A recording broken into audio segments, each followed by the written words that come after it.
All right, guys, today is my first time using StreamYard, so this is taking some getting used to. Those of you who have been with me for a while, you know that I have been wanting to have a less ghetto format, so you're just gonna have to deal with me with this learning curve.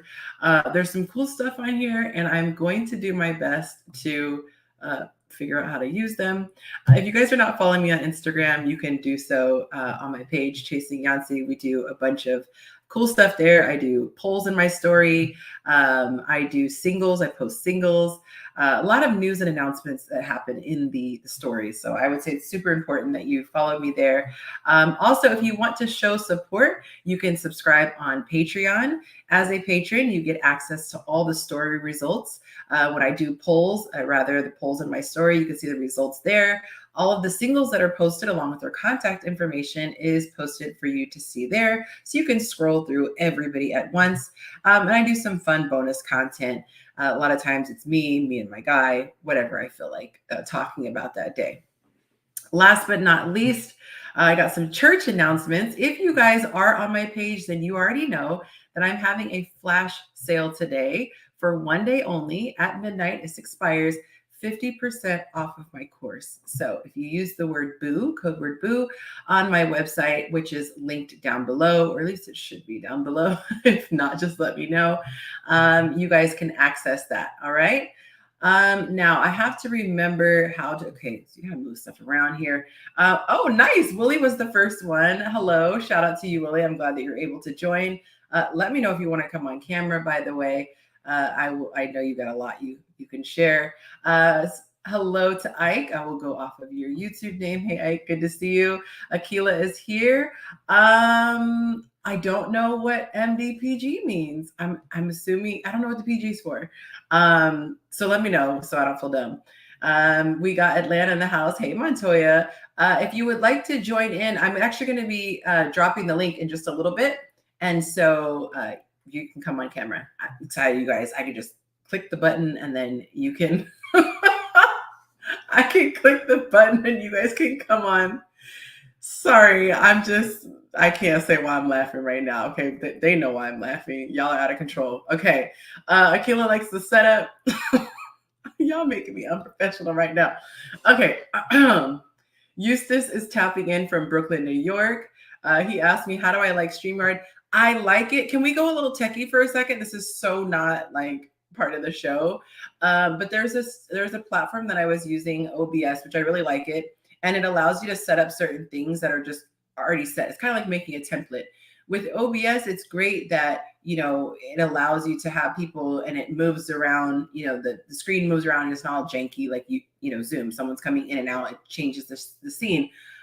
But I really miss having the scenes be able to be set. So you guys are going to see me like struggling to put the little pieces together, me clicking stuff as opposed to having to be preset. So it is what it is. Y'all know I'm not formal in here. I want you guys to feel like you're hanging out with friends. So hopefully I'll never get to that point where I'm like in studio mode and, we can't keep it a butt. My sis Sai is in here. Hello, Sai. Good to see you. Willie is tapping in from Maryland. Let's see. Oh, PG Cunt. I can't pronounce. PG County. Okay. Willie, it's your birthday. I did not know that. Happy birthday. Shout out to you. You guys drop Willie some happy birthdays. He's a special guy. He sponsored a ton of women to get coaching and take classes. So he's got a special place in my heart. He's been rocking with me for a very long time from my Facebook days. And then we got Ava Scott tapping in from Atlanta. All right, guys. Now, I don't know on here if I don't think I can see the likes. So someone's going to have to tattle for me because usually I can see the likes as they're happening. Maybe I could open it in another screen and I could see what's going on. Let me make the sound come out. All right, y'all, let me see. Cause I gotta see the likes. But hopefully you guys have already tapped that like button. And let's see here. And we don't have people just lurking. Speaking of lurking, if you're watching on YouTube, you guys got to come over to YouTube. That's where all the fun graphics are and all that jazz. So head on over there. All right, let's see if I can click it. Okay, it might play for just a second, you guys, but don't mind me. One day I'm going to have a team that's doing this for me, so I don't have to worry about all this jazz. Just go on over to YouTube, youtube.com, and then type in, or just your app, and then type in Chasing Yancy. Okay, it's looking like, there we go. Oh, I can see it now. Oh, I can't see that. The, what you call it? Okay, so y'all, oh, now 7. Okay, 7 likes. So she said you're at 6. Perfect. So we're going up. That's very, very cool. Thank you. Feel free to keep tattling. It's so funny that you asked me the lipstick color because I don't know why I brought it in here. It's not like I'm going to be wearing it on camera, but I actually have it. Let's see what this is. This is, y'all, I don't even know the brand. Isn't that terrible? I just see it says 680 mesmerizing magenta. That's a shame. Y'all, do y'all know? Oh, what is this? 20RN1. There is like no name on here. So I couldn't even tell you the brand if I wanted to. I have no idea. Y'all, we are so informal. Oh, it won't even zoom. DM me if you want. She said it's pretty. Thank you guys. But yeah, I'm trying to be a little bit more daring with my colors. I'm usually like boring gloss girl. All right, guys. So go ahead and come to my YouTube. Come to my YouTube. Y'all let them know the water's warm over on YouTube. Okay. You guys are getting the boring stuff on Instagram. Come on over to YouTube. We can see all the graphics. You're going to want to see what we're talking about. So come on through. Let me make sure. Did I get through all my church announcements? Does everyone know what we're talking about tonight? We are talking about child support, and I have a lot of feelings about that. Okay. Oh, last but not least, if you guys want to be awesome, go ahead and she said, looks like Maybelline. I love that. Go ahead and drop a super chat if you want to show some love. And you guys, okay, so y'all know I'm practicing on you guys. Okay, so I gotta go over here, and let's say if we see happy birthday, for example, boom, we could put that up on the screen. I'm kind of excited. All right, so it's a lot. It's a lot having to come up here, go through all this, but I'm gonna try, you guys. I'm gonna try. I wish we could do both at the same time, see the comments and do all this stuff. But anyway, all right. So we're gonna bring people on camera. Let's see, y'all. I told you it's a lot trying to click all this stuff. Please forgive me. Please forgive me. All right, so let's see. We can add. So we have Chris coming in. Hi, Yancy. Hi, thank you for being ready and thank you for being patient. Yes. This is so much better than the no shade to Zoom. I love Zoom, it has its place, but it's together the way it comes when you're live streaming. We have Miss Nady G bringing her onto the stage. Hello. Looking all cute. Okay, and we got Leo coming. Thank you for having me tonight. Give them some love, you guys.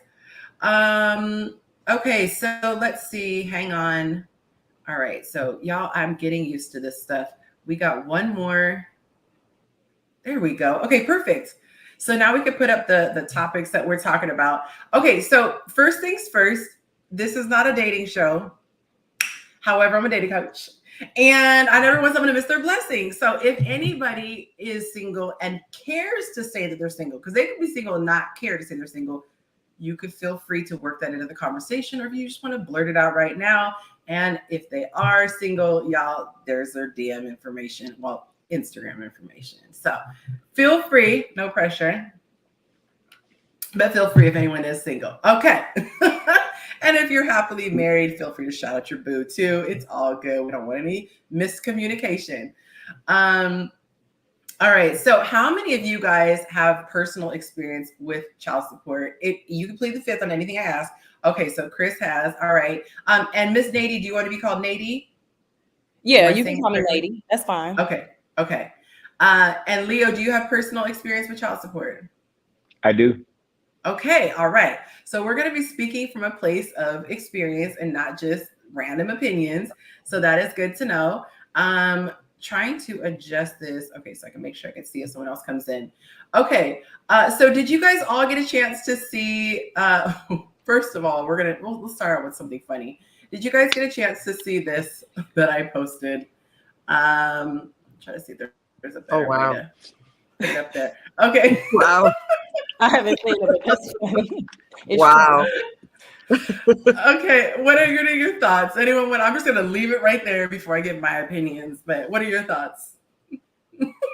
I personally think that some men, not all, of course, can get the cost of living for a child misconstrued when it comes to the mom and her responsibilities and things like that. Like, yeah, there's been some things said to me in reference to things like that, but it's like child support can't possibly fund my lifestyle and your kid's lifestyle. You're not, trust me, you're not paying that much, Bucko. So it's like, you know, a lot of men can be a little bitter behind child support, I guess, and not see it as for the well-being of the child, and they only have their eyes on the mom. I would say that the men who think like that are the men who are not in the dynamic for the best interest of the child, and they are still, you know, maybe have feelings for the mom or maybe bitter, whatever the case may be, but they're focused solely on, oh, you're taking trips, you got to be spending the child support money on that, you know. But inflation, what are we discussing?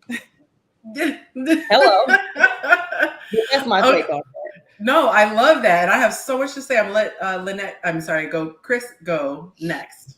Oh, wow. 110. This is how some guys think. But I mean, for me, I never, well, I know we're going ahead, but I've never taken my son's fathers to child support except for one of them. But that's only because he broke the bargain we had. Okay. I don't, to me, I feel that going straight to court is not something I do. I give a person a chance. Maybe some people think we're naive for that, but I just feel to avoid court and easier on a child, it's better to just make a deal and say, listen, this is what I would like. You agree on it, and we move from there. I go by your word. But I have experience where I did end up taking him to court, and I was called every name in the book. So I you know, we can get deep into this as time go on. It gets deep. Okay. Oh, y'all are smart. Y'all, we might start doing this. They put their city in their description. I'm not mad. They said, look, I love that. Is very smart. I'm gonna have to let the next people know to go ahead and take advantage if you want to. Leo, what are your thoughts? One, to answer your first question, I am single, and I'm single. So no strings attached there. From his chest. I'm sorry. Can we just clap for saying from your chest? Let's just start there. Okay. Nobody's claiming you. Nobody's confused. Think you're coming home tonight. Okay. Got it. Yes. Two, child support has its place, you know, on both sides. One, I believe in, I'm a father that's been there since they came out the womb. And so I do appreciate hearing that it shouldn't go directly to court, because that's something that I had to communicate with my oldest, that he had no clue in what he was getting involved in with explaining what child support is. Yeah. It's not for divorces. It's not for bitterness and being vindictive. It's for absentee. It's for people who refuse to take care of responsibility. And so I do agree that when you use it as a vice and as a weapon, it has no place. And I'm a responsible person that if you need child support, let me raise my kids. I'm very capable of raising them, where you don't need the funding from me. And I don't need a dime from you to raise my kids. So in the context of child support, I think just overall, United States, the government and the system is messed up the way it automatically, well, let's send them over here.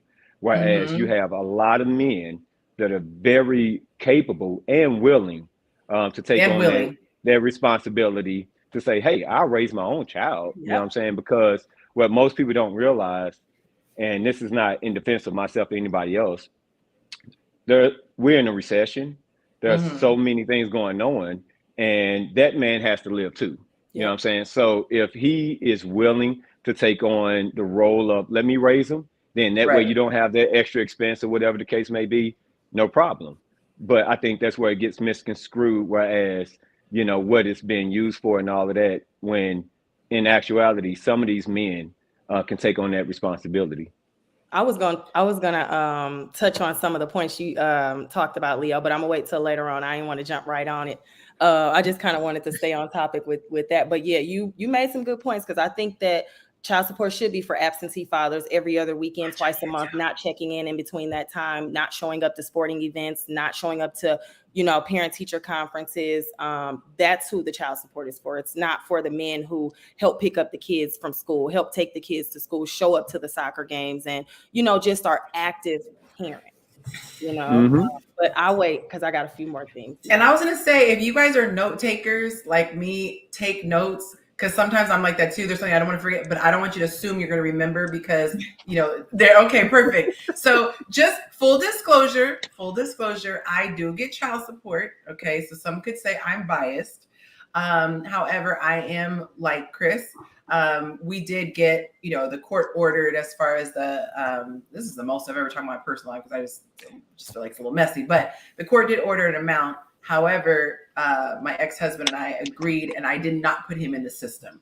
So I think that it's really important, if you can, which is why it's important who you lay down with people, to work things out with your partner or previous partner. Now, this is something that I want to ask Theory, and I had kind of like the order of which I want to talk about this, but I want it to be really organic, so I'm just going to go with the flow. Just don't let me forget I have one more graphic, okay?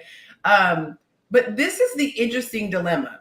So I know a guy, and I'm going to give you this scenario because, well, actually, let me do this. I'm going to back up and then show the graphic, and then we'll talk about this and just kind of go free from there.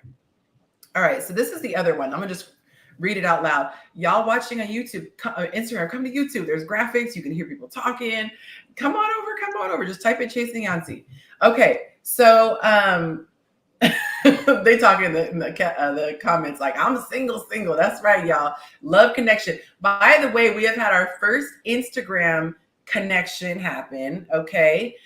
When I'm allowed to give more details, I will. But in my Facebook group, and those of you from my Facebook know, we had 4 marriages that came out of it. Look, not dating, like marriages. So when I tell y'all need to post yourself up, any opportunity you have, more irons in the fire, the better. Post yourself up.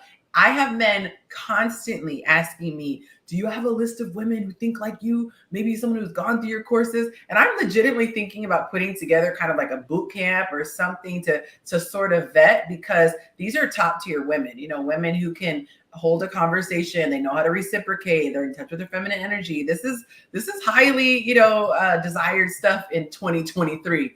But anyway, let me read this to you. All right. 4 of you are refusing to come over to YouTube. Come on over to YouTube. Okay, it said, this is a screenshot. It was floating around on Instagram. My 16-year-old daughter feels entitled to my child support I get from her father. How would you handle this? I also think her father is putting things in her head. Either way, the money he sends is for me to care for her, and she doesn't grasp paying my bills, which also benefits her siblings, is a part of this.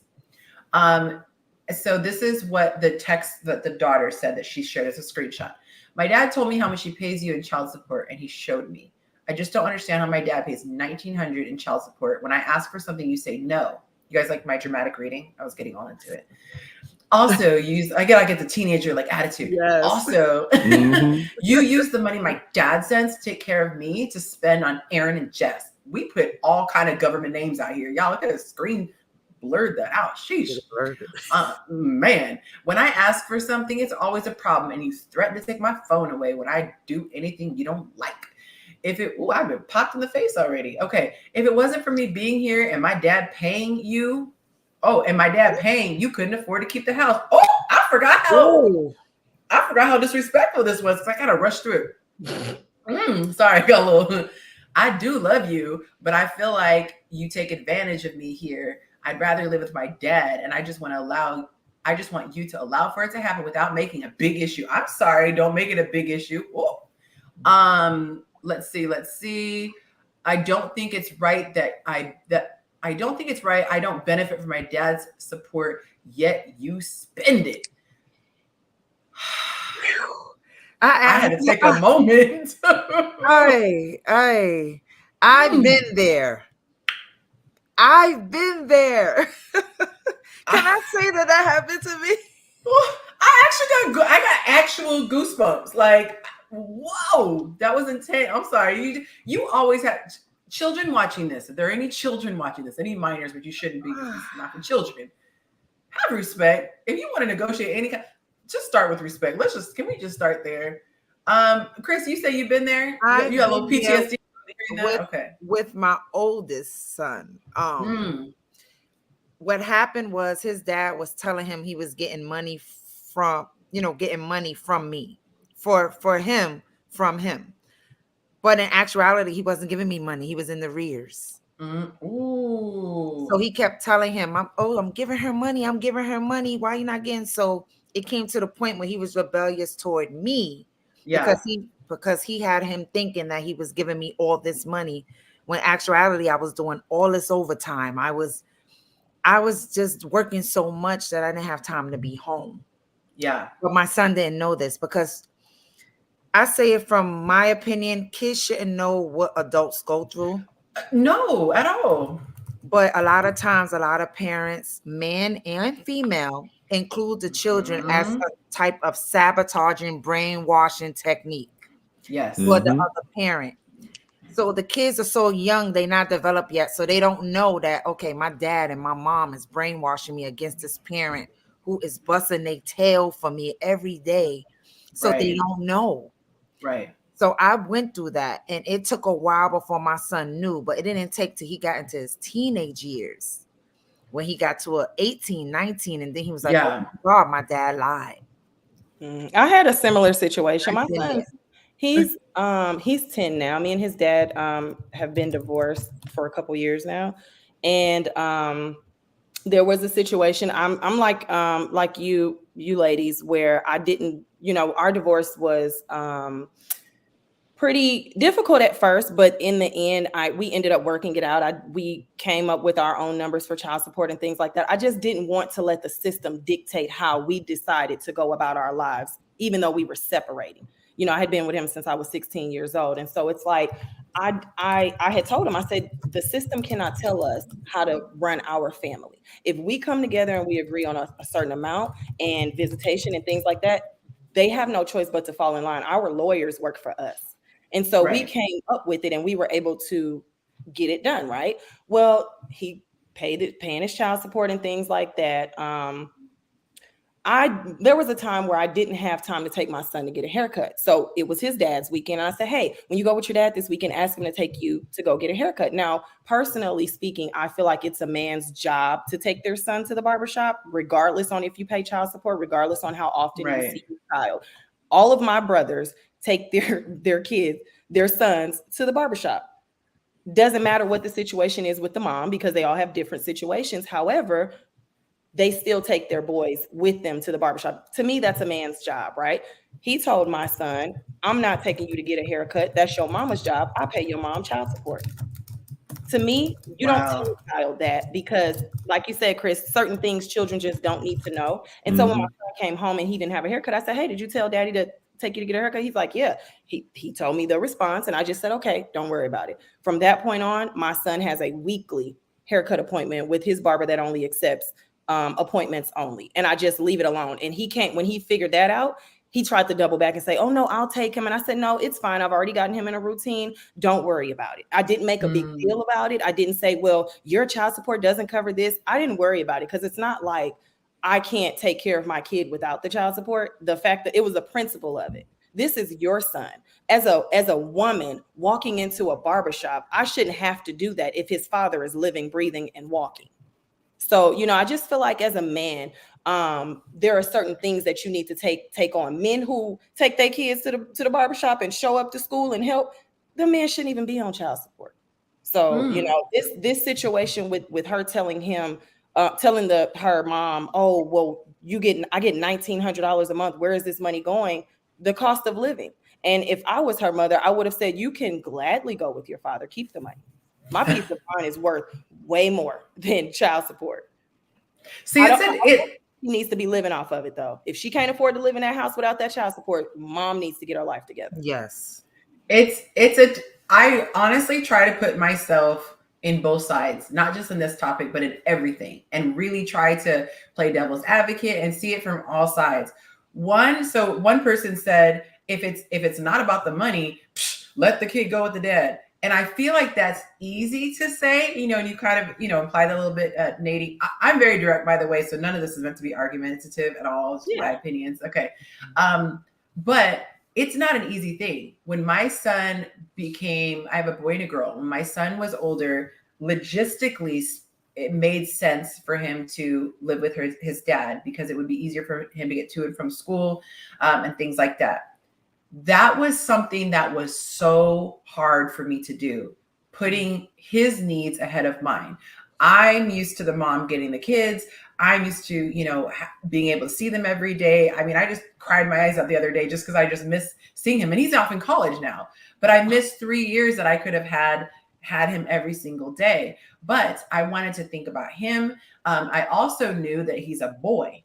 And his dad is an excellent father, excellent. And he can do things as far as pouring into him that I can't do. The same way there are things that I can only do for our daughter that his dad can't do. We both acknowledge that. So I just want to throw that out there to the people who have the theory like, oh, well, if you don't want to just let your child walk away, it means you're about the money. To me, those two things are not opposites of each other. That's my opinion. The other thing that I want to think about, and this is why it's so terrible splitting kids, okay? And I'm going to do my best. I've got a really long time without crying on camera, so I'm going to try not to. But this is something I'm very emotionally, I feel it already, invested in.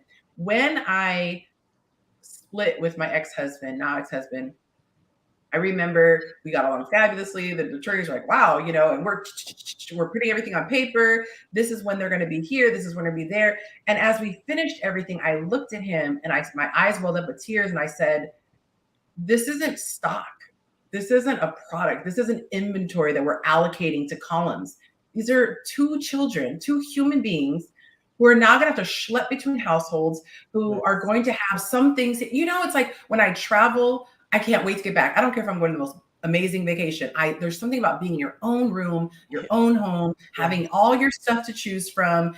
And I'm like, which is why it took me 12 years to walk away, because it's a big deal, big ramification. So I'm going on this whole tyrant in case there are people who are thinking about doing it and they're not 100% sure. Of course, there's some people you should split, but it is a big deal. And I think that a lot of times we look at it as parents. I was blessed to not have, my parents are still together. So I didn't ever have to experience this. But being in a relationship with someone who has partial custody, as somebody who shares custody, that is a hard thing. And especially when we get to the point where they start making friends and things like that. It's difficult to keep a schedule because, they have plans and things like that. Anyway, that was a little bit of a rant. But I was looking at this from the perspective of expenses. And I started to think about it and looking at the single father that I'm going to reference. The single father lives on his own, which we all know you would get a 1-bedroom home, probably. Maybe get a 2-bedroom if you want an office, or if you're well off, maybe you want a guest room, whatever. But you can get by in a single bedroom home. I know when I was single, I lived in a studio apartment to save money. But because he has children, he has chosen to get multiple rooms, which I don't think is extravagant, so that the children can have their own room when they're there. Now, most dads get like every other weekend. That's 4 days a month. So for 4 days a month, you are now going from a single bedroom to 2, 3, 4 bedrooms, however many kids, the person has. You're also going to be considering the neighborhood, because something that is sufficient for a guy who is in his, 30s, 40s, 50s, whatever, is not necessarily conducive to a child. You're also going to consider the neighborhoods if you're the parent who's putting the child in school. It's not going to be a ton, but they're going to use more electricity. You know, there's more food coming in. I know for me, when my kids weren't there, I ate terribly. Like I could get by on the most basic stuff. But when they were there, I'm like, I'm gonna give them, you know, square meals. So I say all that to say, I do think that each parent, if they have a child, any, you know, like whoever has the primary custody, I think that it's expensive. I think it does increase the cost of living. So I would like to, I'm gonna bring Willie on. I would like to hear you guys' thoughts on that, because I think the idea is that, you know, I don't think people are considering all the other expenses that come in that are outside of the child eating and clothed and things like that. They don't. Sorry to be so long. They don't. Can I mention something? Because I see the barbershop comment. I didn't want to just leave it hanging. Yeah. So as a woman, because what's his name? Is it Willie? Said that he just joined us. Okay, so you like, I'm trying to go back to the comment. I can't see. Yeah, take your time. Where the barbershop, it's not dangerous. However, it is a little intimidating. As a woman, I don't want to go sit in a room full of men that are looking at me like I'm a piece of meat.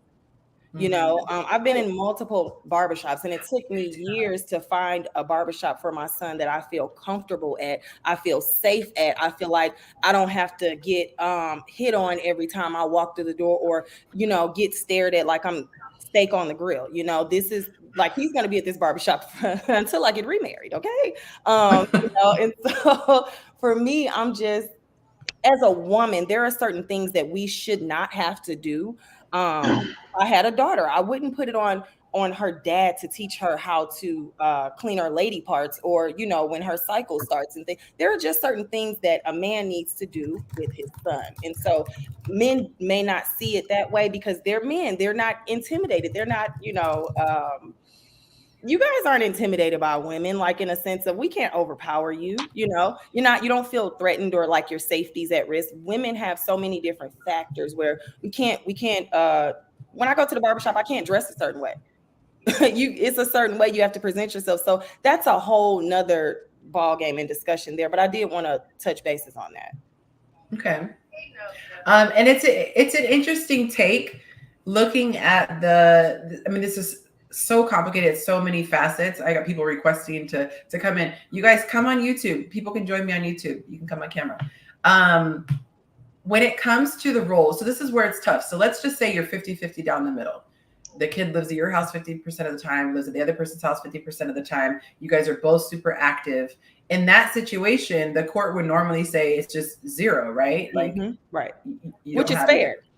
So, but it's also really tough. It's just like a single parent. I'm not saying that one person should have to pay the other person, but I'm addressing that for both people. It's expensive because now you are creating two households, and you guys are each doing it on a separate income. So just that's for the person. I disagree.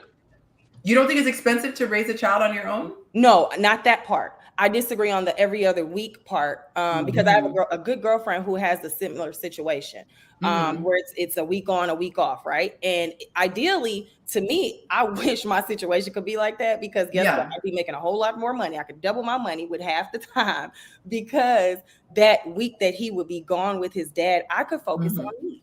I can do my self-care instead of having a schedule while I'm at school. You know, there are just certain things where I feel like, if it's 50-50, nobody should have to pay anybody child support. It's even across the board. It's hard because it's still one income. However, it would be the same even if you had the every other weekend arrangement. The every other week is so much better and easier. Guys, can I add something to that? In that regard, when I had my boys full time, you know, living with me, in my experience, that was... For me, in my experience, it was no big deal. It was no issue whatsoever. And times where their mom didn't have, you know, the funds or the means to contribute to anything, and when she did ask, it was something small, such as after school care or something like that. And, you know, it was just like, look, they live with me. I don't expect anything, you know, as far as finances and whatnot. I got therapy, I got after school, I got food, I got shelter, I got my bills and utilities. Now, if you want to contribute, here's something you can. If you can't, I'm not blowing you up and taking you to court over you got to do this. Why? Because these are my children. And I think at the core of it, what I've experienced is, and what I've heard and what I've watched, at the core of it, it comes more about how we as adults are impacted and how comfortable or uncomfortable we get. And we put it off on the other person to say, hey, I need to be more comfortable financially. Yep. So at the end of the day, if you take all of that off the table and you realize my dedication to raising my boys was it. Anything that their mom was doing, I could care less who she was dating. I can care less of what was going on. Even if she had a flat tire, needed something, I got you. If you need a plane ticket to get here to see them, I got you. If you ain't got it, no problem. And that has always been my stance. I just think we get selfish and self-centered with co-parenting, that it becomes way more about who's going to pay for what rather than raise a child in the way they should go. Absolutely. And raising a child in the way they should go isn't always gender specific. It's who's gifted and available to pour into that child. And just like gender roles in the house. Yeah. I mean, but like you made a point about, you know, a daughter with her cycle. But there are some dads that connect with their daughters differently than the mom, and they get her and they can really feed into her and build her up. So I think if we humble ourselves as adults and really parent, we'll all the financial aspects that's destroying the bonds in the co-parenting, we can figure that stuff out. It's just we look at our spending habits may be bad. It may be that we knew we was dealing with somebody that had 6 kids already, no shots at nobody. But at the end of the day, as adults, it's supposed to be about them kids. And it doesn't accumulate to how much we get or not. Yes. I will say this quickly. For me, because, you know, I'm thinking of all these things at the same time. My point still stands that it is expensive raising a child. It's more expensive, I should say, having 2 separate individuals raising the same child in 2 different homes than if the incomes were combined and it's 1 bedroom versus 2 bedroom, 1 bedroom, you know, all that stuff. But I think that the only time that it really makes sense to do child support is if there is a massive disparity between the 2 partners. Yes. And the reason why I say this is because, so I'm friends with somebody who's in extremely high profile, former relationship. They are divorced. She's a regular person. He is a extremely well-known celebrity. They're all over social media right now. And when I look at that situation, no matter how I feel about what she's asking for, what he's giving, whatever, my argument in that situation is her income and whatever an average person can make can afford one certain lifestyle. Then the child goes over to the other parent's house, totally different lifestyle. So I think that in those situations, and especially, you know, to figure out why things went awry and whatever, but I don't think it is in the best interest of the child to be able to have one parent who's able to basically be Santa Claus and the other one is like, we're cutting coupons. So in that sense, I can understand, you know, there being more than, let's say, the average person is getting. But if both people are able to have the type of income, I know for me, because of the fact that I was a homemaker and I was a homemaker for 12 years, my degree was so old and dusty. It was a joke. Like nobody would hire me having a 12-year-old degree. I literally had a job for $10 an hour. Okay. In 2015, $10 an hour. I'm not getting a house. I'm not getting an apartment. I'm not getting anything. Okay. I can't even hardly get in a woman's shelter. So it was imperative that, I received help. So in those situations, I definitely think that supplement is necessary. Now, if I was doing just as well as their father, there's really no reason. You know, I moved 4 minutes up the street. I said, anytime you want to grab ice cream, you want to go out, you know, we could even do stuff as a family. We were very, very good co-parents. That was that type of relationship, but it was a necessity. I think in other situations where the person is doing really, really well, somebody said in the comment, Said that they pay the child's health insurance, buys clothes for them, school supplies, haircuts, haircuts or styles, and the mom's still asking for money and talking about call your dad. I would not put that man on child support. Yeah, that's me either. That is not a man on child support. Health insurance alone, come on now, that qualifies you right off the back for you good, bro.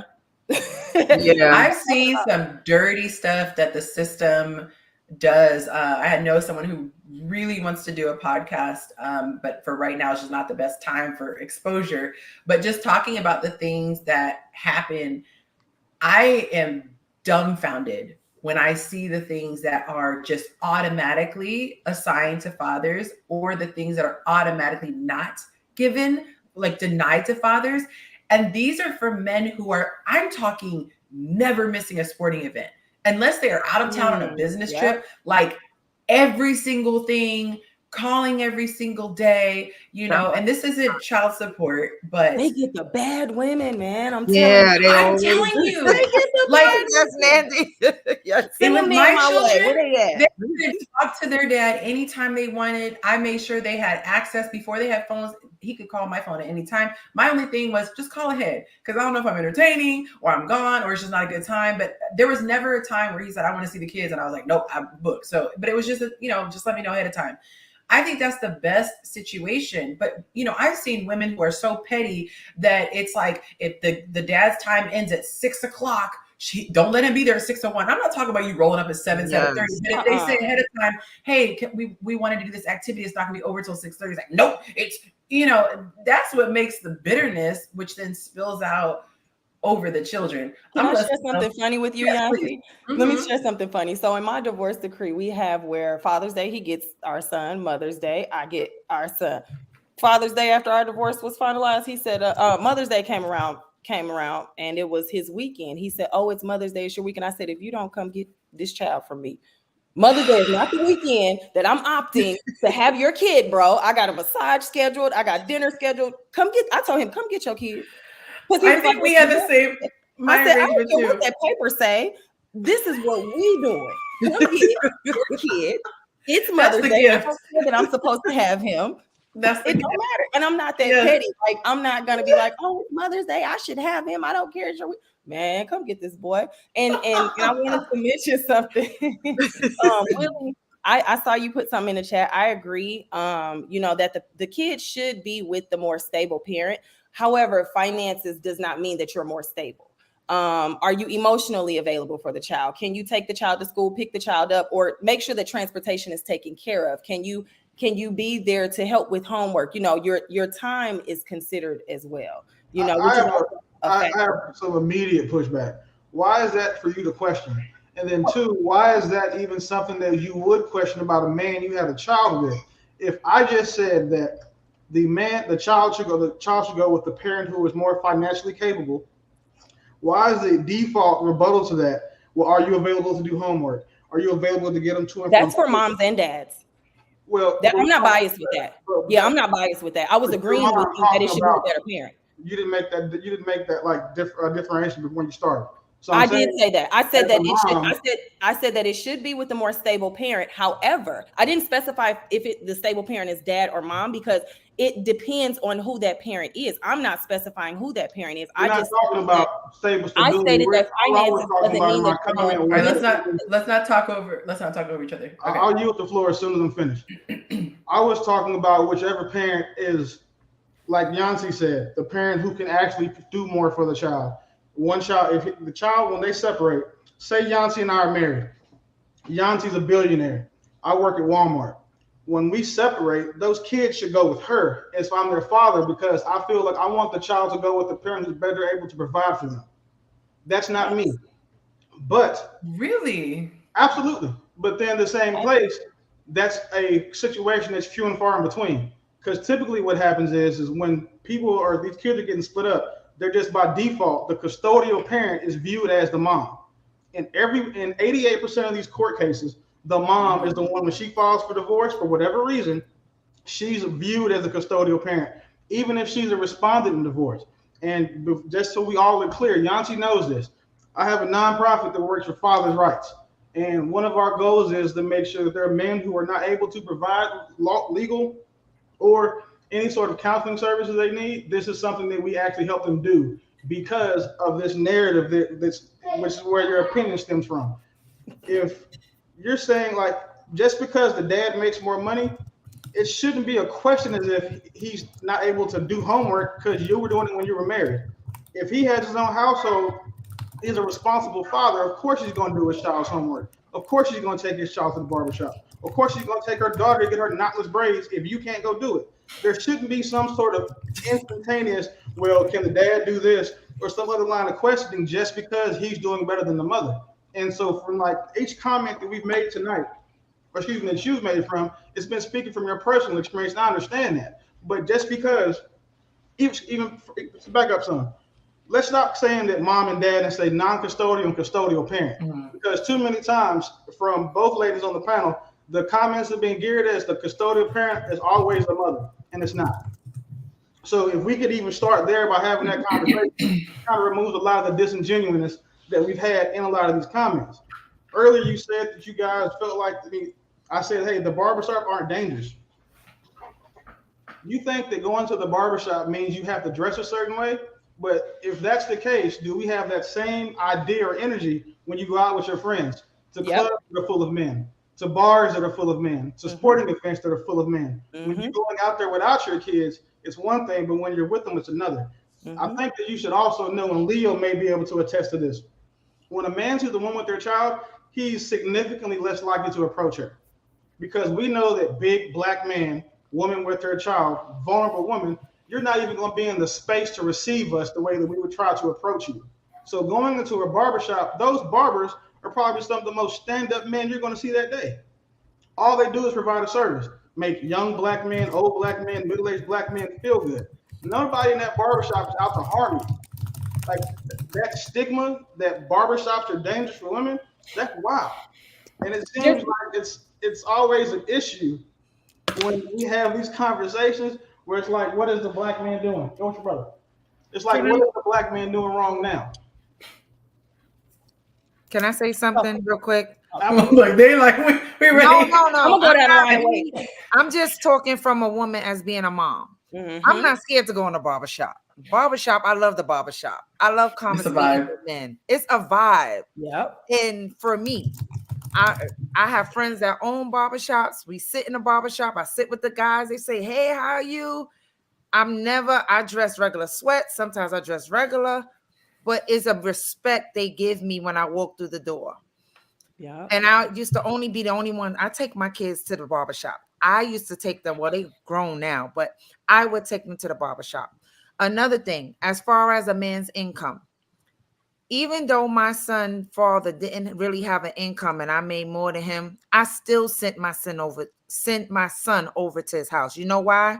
Because one, as a mom, I felt that a son needs his father. I didn't care if he made a penny. I was sending my son over there every weekend to be with his dad. Even if he went to his mother's house, he was still with his dad. So I was talking about more so as far as the default parent. Like if, say the mom is, either the mom isn't doing as well. So with Yanti's point, that the other parent should contribute so that child doesn't feel a difference at their household. That's where I was disagreeing. No. That's why I phrased it the way I did. So if me and Yanti were married, we get divorced, and then all of a sudden, go with your brother, gorgeous. All of a sudden, that we have children now, they should go with her because they provide better. So that was my point. I wasn't saying that it was whoever can do more for the child should win. No, my thing is like this. Like I hear what you're saying about Yancy being a billionaire, you working at Walmart. I get all of that. But for me, child support, it wasn't about the money for me. For me, speaking as a mom, my thing was my kids spending time with their dad. I don't care if he made a penny and I made 5 cents. Yeah. My thing is you are a man, you are his father. And regardless of how you feel, if you want him, he will call me. You could speak to him. I'm coming to get him today. No problem. I'll get him dressed. It was no limits to what he needed. If he wanted his son 5 minutes from now, you could take him. Like my thing is, boy a child needs their father. And money is not going to stop that. Rather you broke or you rich, you're going to see your dad. That's for me personally. I don't use money as a hold against the man because that's his child. And that's the man I chose to have a child with. So I'm just speaking for me. But I get what you're saying, Willie. I get what you're saying. And then I'm going to let Leo just tap in real quick, and then we'll go back since the conversation was between the two of you guys. But I'll let Leo. I wrote some stuff down. I'm away for Leo. Good. Okay. And first on the barbershop talk, I'll say from the time my babies were born in pumpkin seats, they were in the barbershop with me, watching me get groomed. It's never been a time in life, while they were in my presence. From the time they, like I said, in pumpkin seats, they watched the man get groomed. When they got their first haircut, they didn't budge because they knew how to get a haircut, because that's how they were taught. It's not what you say, it's what you display. As far as the continuation of taking them to the barbershop, whose responsibility, whoever the case may be. I use this as a scenario. In regards to all of that, I cook very well. I clean. I cut grass. I work on the car. I sew. Most things that you would consider a gender-specific role, it doesn't matter. Whichever one of us is available to do it, let's do it as a team. Now, whether, we did it within the marriage, which we did, and exiting that, it's still the same thing, because the one thing people have to realize is these kids is going to age out of child support. It's just like anything else. When they turn 18 or 21, graduate from college, you keep in mind everything that you're doing personally and vindictively and selfishly, that these kids are going to look back at you after they're out of your household, and you're going to have to mend that relationship. So don't destroy that relationship with that child out of vindication for another adult out of relationship. So yes, in regards to how barbers and how grocery stores, no, I would not approach a woman in the store or anything. You're correct about that. However, there are barbers who feed on single moms and on, shapely women. And although it's a vibe, what I'm saying, the reality is I sat in that chair and I heard the conversations from barbers all around me. And the reality is that as many bodies as they can collect, because you got guys out of prison, that's the only job they can get. You got people who are professional that went to school with it that are straight up. You got men and guys who are not going to cross their line. So you got variations of different barbers from all walks of life. But the reality is a lot of those people choose their career because that's something that they can easily get into when a degree in something else can't get them what they need. So yes, it's still an element to whereas if somebody can't guide your kids there, yeah, I understand why some women don't want to go in there. Some atmospheres are cool, but the reality is I've been in enough barbershops where I get her point on that. Thank you. But it should be a shared responsibility. I thank you, Leo, for that. I just was giving my perspective, like Chris said, as a woman. You as a man can't tell me how it feels to walk into a barbershop as a woman. I could have on a full spacesuit on. It don't matter what I got on. I'm still a woman at the end of the day. And a man is still going to be a man. And I've had men talk to me when I am with my child. I've had many men approach me with my kid. I have had to search many barbershops to find the one that he's at now, that he's been at for the last 3 years, to be comfortable, to say, hey, this is where I want to be. I'm not, no matter where I move, no matter where I go, this is the barbershop he's going to be at, because the barbers and the men that are there are protective over me. They make me feel comfortable. I can tell that they respect me. They hold me in a high regard. This particular barbershop, I have not had not one bad experience. I actually have not had any men look at me like a piece of meat there. So I'm not speaking on this particular barbershop. I'm speaking on past experiences that I've had at several barbershops over the course of the years. And so it can be intimidating as a woman. And I'm not saying that, oh, it's a dangerous place for women. I don't think the barbershop is dangerous. Living life is dangerous. So the barbershop is the least of your worries, but it can be a little intimidating and a little nerve-wracking sometimes, just as a woman. Y'all might not identify with that, but I do. And then I wrote down also in regards to the better parent, I don't think that the default parent is automatically the mom, because it depends on the situation. I understand that men sometimes are not in the best financial position to go to court or do whatever the case, whatever they need to get their kid. And a lot of women are bitter and use the court system to their advantage. However, I have I've dated single fathers. Actually, I only prefer to date single fathers. Multiple single fathers are the better parent, if you ask me, that I've seen. I have not seen a single father who is not a fit parent. And so I have only seen great fathers. I am a daddy's girl. My daddy was in my life my entire life until he passed away. And so I just see men differently, especially Black men, and I always try to feed life into them. Any Black man, I took my son to the park over the weekend. There was a Black man there with his 2 daughters. And I sat and looked at him and I said, I'm proud of you. You are valued, you are appreciated, you are needed. And don't let anybody in society tell you otherwise. And he really appreciated that. When I went to the gas station right after that, I started teaching my son how to pump gas. And a guy looked at me and said, I like what you're doing with that. I said, well, I can't teach him how to be a man. I can only teach him how to be a good person. And it's a reciprocity. It's a karma thing, what you put out in the universe. I feed life into Black men on a regular basis. And so I don't believe that the mom is always the better parent. I don't believe that finances determine if you're the better parent or not.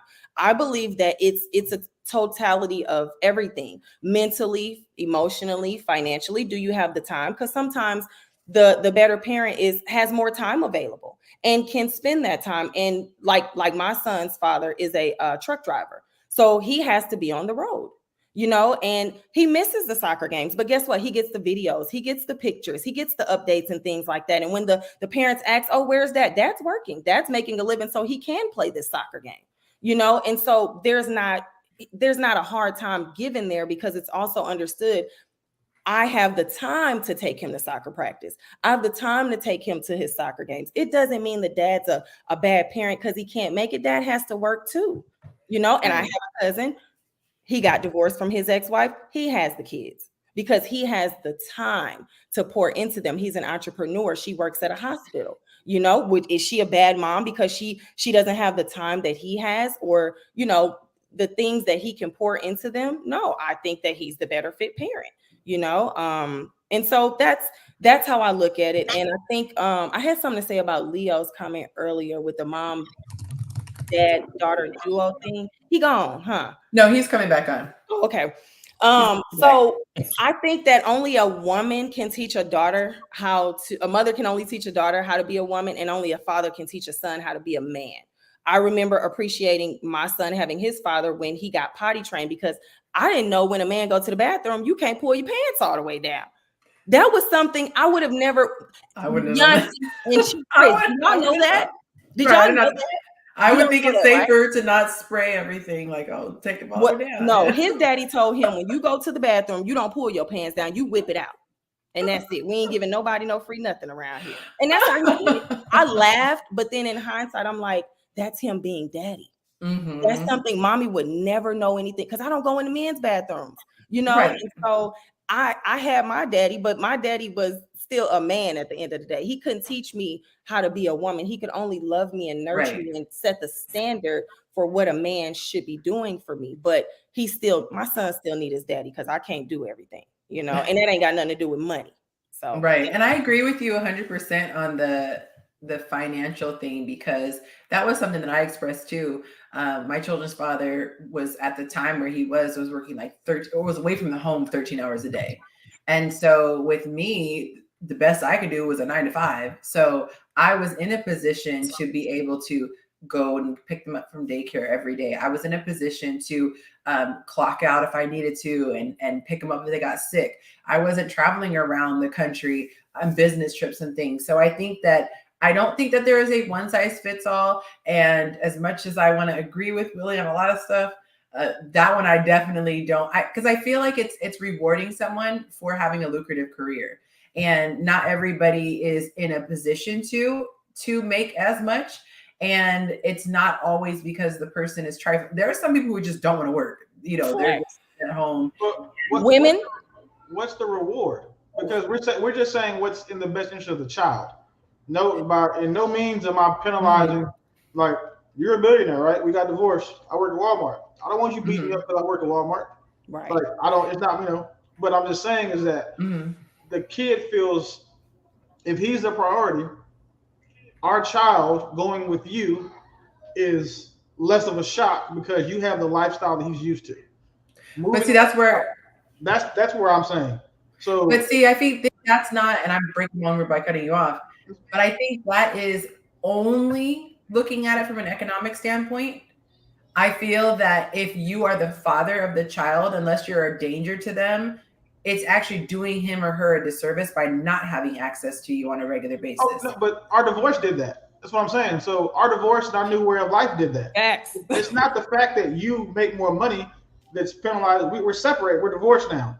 You took your billions. I took my, $300-$400 and left, and we're in two separate households. So we're not penalizing the child. That's why when you go to court for these things, you have an attorney, your husband has an attorney, and the child gets an attorney appointed by the attorney general for that state.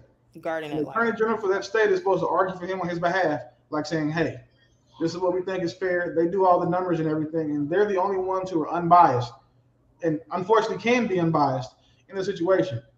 So I would still have access to our child if, you left and I'm over here now, but I just wouldn't be in the same home. But that's not because you make more money than me. That's because our relationship is over. But I'm trying to understand what you're saying. You're saying that it sounded like you said that the other parent, the one who's not making money, it just doesn't get any custody because they're not. No. I'm saying. Okay, then I misunderstood. What I'm saying is that if it's just about the child, and the child's best interest would be to go with the parent who has that lifestyle he's used to. We're not cutting off the other parent. Like, I wouldn't want you to cut me off. I'm just saying that I would want my child to go with you. You have the big house, the back. How can you have both? Because how can you not cut off, but then give the child to someone else? To me, that is cutting off. That's what happens when you get divorced. When you become the custodial parent, that makes me the non-custodial parent. You have primary custody. He lives with you. I get him on the weekends, as one of the ladies said, in your example. But why not 50-50? That's not common. Like, that is extremely rare. Joint custody aside, even that doesn't mean that we have 50-50. It just means that we have joint custody and some decision making. But physical custody is a separate thing. It is. Like, my situation. I have my sons. We switch every week. Every Thursday we switch. But I have custody of them. Yeah. So the way that we split that is because that's what I thought was best. We're living in the same city. We make it that way. It's easy for us to do that. But if the court makes a decision, say we're not amicable. Say, I want some of your billions and you don't want to give them to me because I don't want to work at Walmart no more. So now it's a contentious divorce.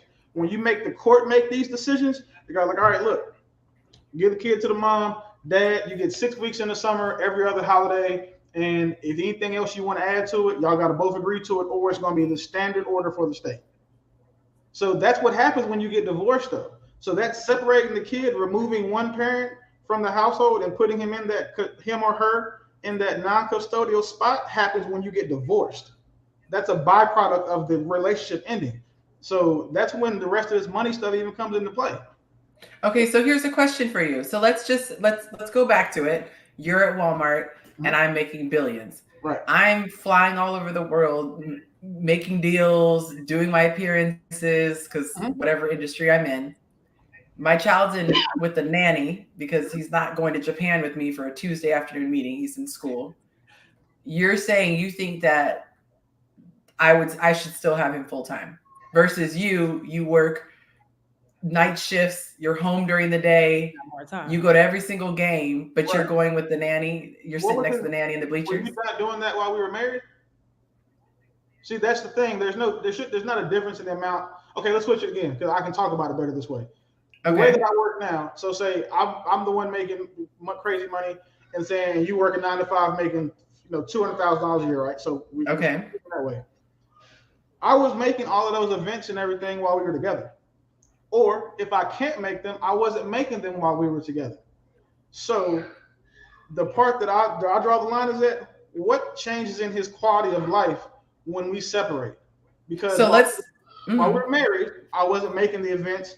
So we'll just go with that premise. I'm not making the events. Okay. I'm traveling, whatever. You're taking care of them. You're doing that stuff, right?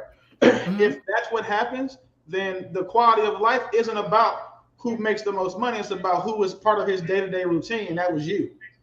So I have no issue there. But if I make that kind of money and I am making all those events, then the quality of life change is on my side, and I'm still making the events. The only thing that changes is your address. So as long as the child is the forefront and center of every decision we're making in either one of those examples, there's nothing for us to argue about, because unless it's personal, which sometimes right. But I'm saying that I want the child to be with whoever is the most financially capable to provide or maintain that quality of life. If it happens to be that you're the one that can maintain that quality of life but don't have the finances, then I provide you the finances to do so. I have no issue with that. So then we don't have an issue. I was just addressing the blanket statement that whoever makes the most should automatically get the child.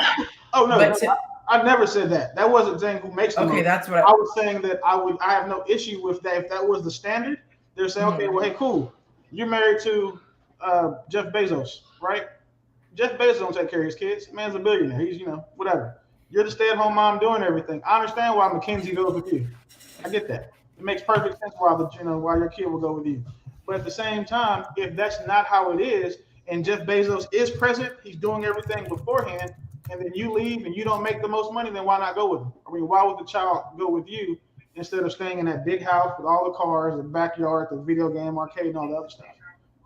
So for me, I'm looking at it like the child's, and I agreed the most with you when you talked about what was the child used to before. So if the child was used to, let's just say in this case, the mom waking up, getting him breakfast, doing whatever, dad's traveling, dad's doing whatever, that maintains more of their regular life as far as the contact that they're getting with that parent. Akila brought up a great question. She said, what if you were never married? Like, what if you never lived together? What if it was a scenario where somebody had a one-night stand or whatever the case may be, or you broke up before the kid came and there was never that pattern that you're trying to replicate after, the split. What then? You have a guy who's, we'll just make it the woman. She's making a ton. The guy is not doing so much. She has the kid, does that mean she automatically? Then that's what I would use what Ms. Natty was saying. And then money would be the tiebreaker. Who's better able to take the kid to school? Who's better able to make sure the kid gets his games, gets his haircuts? And if those things are equal, who makes the most money? Who can provide that kid the extra stuff? The extra tutoring, the counseling, the clothes, all that stuff. Because at that point, money is just a tiebreaker.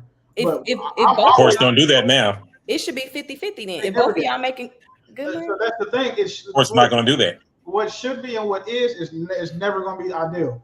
If that man isn't married to the woman he has a child with, he has no rights to that child. You got to get legitimized. That's the thing. That's the piece that I think so many people miss. Yeah. Even men. If you go sign that child's birth certificate, you know what right you have to support that child? 0. The mom is still the number one decision maker. You say you have the right to support the child. I'm sorry, I didn't mean to laugh. No, that's a fact. You're right. That's all it is. You get the court say. Support that child. That's a fact. So then that's when you're saying, okay, now you're legally obligated to go surrender your DNA to have paternity established for that child. Once paternity is established for that child, say this process took 4 years, they're going to give that mom retroactive child support.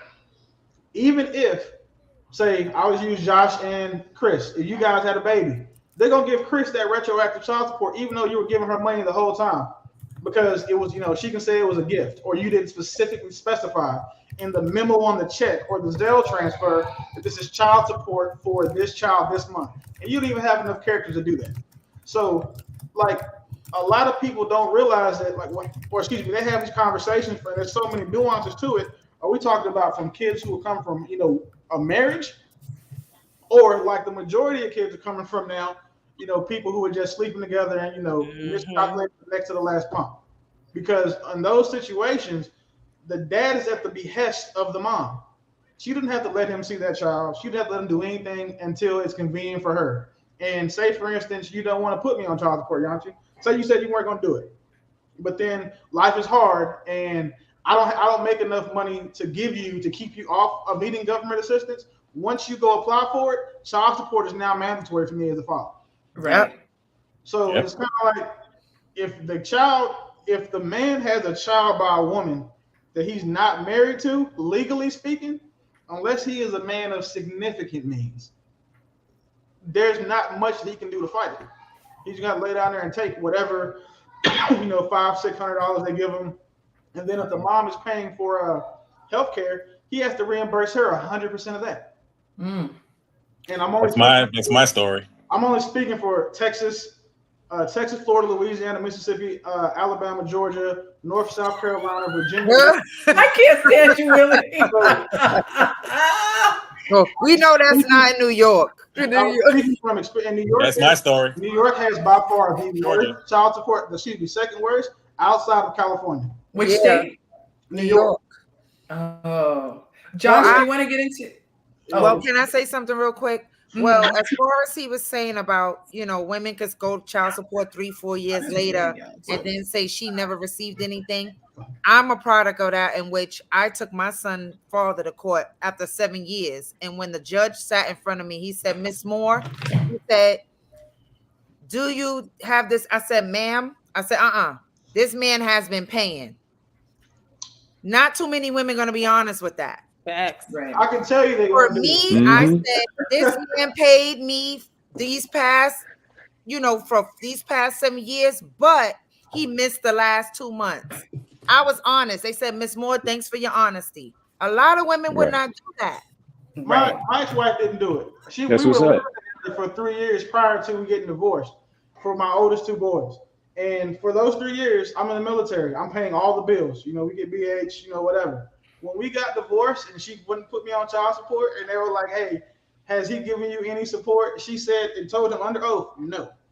Wow. Did you label it when you were paying? Why would I label something that I'm doing for my wife? It's integrity. Well, it's to cover you, and I'm gonna tell you something, because if y'all were going through a divorce, I understand what you're saying, but no one thinks like that when they're married. No man. So you were married, giving her money, or you said you was married? Y'all was together. That part. Huh? So, yeah, I started with that. We were married, and you was paying the bill. bill. Got divorced. So for those entire 3 years that we had been together, I'm paying bills. I'm not giving her child support. I'm paying rent. No, I thought you said y'all was separated. For those why would they ask you about times that you were married? Right. Because you're not entitled to anything when you're married. Going through divorce, and she put me on child support a year later. They went back to the day our child was born, not the day we were divorced. No. There's a difference between, I think, 23 of the 50 states that'll do that. In Texas is one. What state are you in? Wait. Let me make sure I understand what you're saying. You're saying you owed child support during the time that you guys were legally married and not legally separated. Yes. There is no legal separation in Texas. You get divorced. You file for divorce. Oh, well, I'm staying. So in states where all the states where you have a legal separation period, you'll get that credit. Texas, they don't care. And you got to realize these Texas is gangster. Yeah. And so is Florida and Virginia. These states aren't incentivized to be fair about child support. All these judges, police officers, commissioners, state officials, their retirement comes off the interest they make in child support. Texas made $4 billion in child support interest last year. I have never seen anything as crazy as Texas. No, but she could have told him that he was paying. Yeah. She didn't want to do that. She did that out of spite. Yeah, 100%. So that's why I think that what I'm saying, I speak from experience, and that is the reason why I started trying to help other men not go through what I was going through, because I've seen it all, and now I'm on the other side of it. I have we don't have that problem. This is not in any way saying she's right. I'm playing devil's advocate in the sense of how somebody could see something, not justifying. So I'm making that disclaimer massively clear. We're good. She could have been looking at it as I was not getting cash in my hand, because when someone's benefiting from something, it's easy for them to split hairs and be literal and what have you. So it's like somebody. That's wrong. But I'm not saying it's justified. That's why I started out. But I'll give it to her. But I'll just tell you this: I was putting money in an account for her to use to distribute as she saw fit. So technically, she was getting money in her hand. Oh, okay. I was gonna say, and again, I wasn't saying that it was right. I'm saying I coach women. I see how women think, And I can see how sometimes women will think something and in their mind think, I'm not being shady, I'm not being whatever, you know, he's paying for the house that he lives in, so it's not coming to me like a child support check would come. Again, disclaimer, I'm not advocating, I'm not saying it's right. I'm saying maybe when we know. So I'm gonna share mine. So we went through our divorce, right? And everything about my divorce could have worked totally in my favor, and I will not share the details of why. However, I was not bitter during that process because of what I had endured during my marriage. I still wanted to maintain the sanity of my kid having both of his parents. And so we came up with a plan when we separated that, hey, you're going to give me this amount, because I was a stay-at-home wife. I took care of the household, my husband and our kid. And so I didn't work during the duration of our marriage. So when we separated, it was, I started back working. I went back to work, and we came up with an amount because he was no longer paying all of the bills. And so he gave me a certain amount for child support, and he was still there. I didn't give him a hard time about visitation just because we were going through the divorce, right? We still worked that out. So when it came time for the child support, the lawyers were trying to dictate how much he would pay. And I said, hey, we're not going through them. We don't have to show bank statements and all of that stuff. We're going to come up with an amount. This is what he needs for soccer. This is what he needs for this, and this. You paid all the bills at the house. You know what it takes to raise him. Right. And so I told my lawyers, hey, he's been giving me money since we've been separated. Our divorce took 1.5 years. And so I said, don't worry about it. They started ours from the day that we got divorced, you know, and it just worked out that way. But it did come down to me letting them know I am giving him credit for what he has done in the past, because I could have just said it was a gift, because technically we were still legally married. Honestly, when you legally married, you don't really owe your spouse child support. Like, right. We got the same rights. It's not right for women, but they do it, and they dirty for that. But I don't think that type of stuff, I don't think that type of stuff is right. Like, it's there. And I don't like when women do things like that, you know, but it's you got bitter men and bitter women out here. Bitter. That part. Bitter. I think a lot of times people, Georgia, you can get it from the moment of conception. From where? Wow, conception. Like they ain't out. Oh no. Yeah. I get, and I was You can get again child support to conception. Oh no. I was gonna say, was it towards doctor's appointment? Like when, but here's the thing. I think that a lot of times, when it comes to finances, when there is a major disparity in bills and income, I think it's really important for the person who is not bringing in an income or is not paying the bills to be aware of that. Of course, you have people who are malicious and bitter and all that. But I think sometimes when the person is receiving support, they're not grasping the cost of living and what that looks like.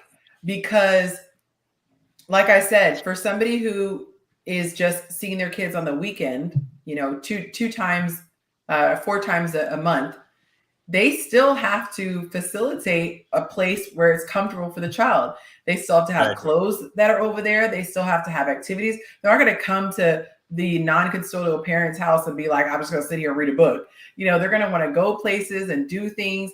You know, you can't just have a little motorcycle. Like maybe you had a motorcycle, but now you need to have a SUV to fit your kids or what have you. So I think too, you know, for the people, I'm trying to use gender, Willie, I'm trying to say custodial, non-custodial, but the people who are the custodial parent, keep in mind there are still expenses that come with visitation.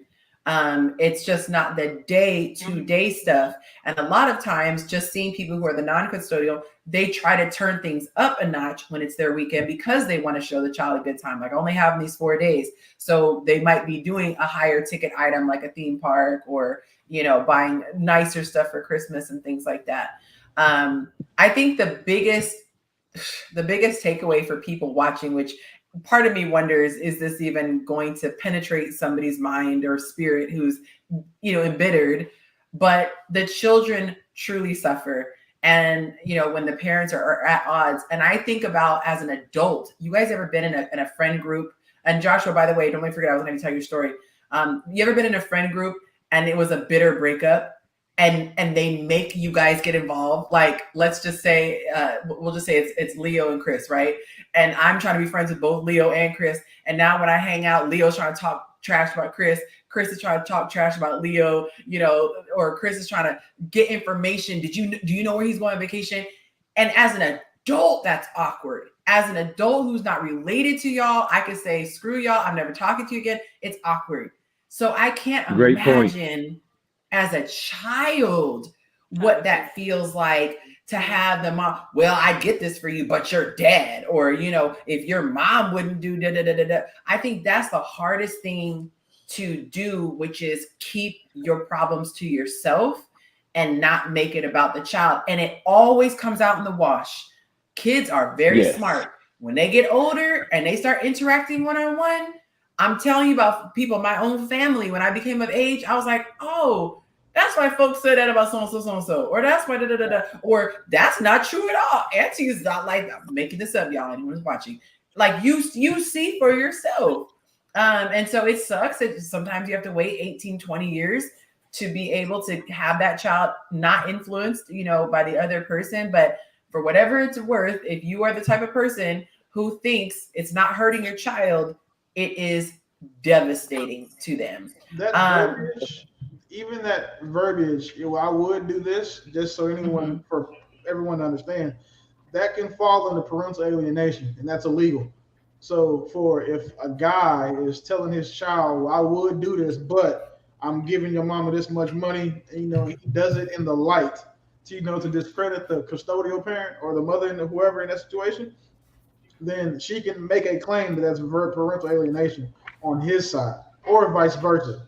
Like if a mom is, or a custodial parent is saying the non-custodial parent doesn't pay child support, so we can't afford to do this, or if your daddy, mommy was better or whatever, it goes on both sides. So that's unfortunate that it happens. But when kids turn 14, 15 and start needing expensive stuff, you know, they hit that size 11 in shoes, or it's look, yes, and y'all start having those conversations, they'll understand then, you know, what happens. Like okay, well, if my dad was around, if my mom was around, you know, I would be doing this, I would be whatever. But that's where that meme came from. The girl said, hey, my dad is giving you $1,900 a month. Why are you always telling me no when I ask for a shirt? That's crazy. I feel like it's crazy for the child to even know, because I've talked to kids in divorce situation.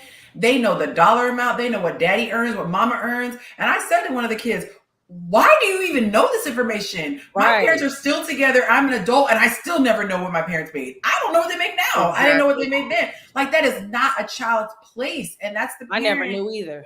Yeah, that's I think the amounts is not a child place, but I had to explain to my daughter that, listen, your mom, all the stuff she buys you, I help your mom to buy you all that stuff.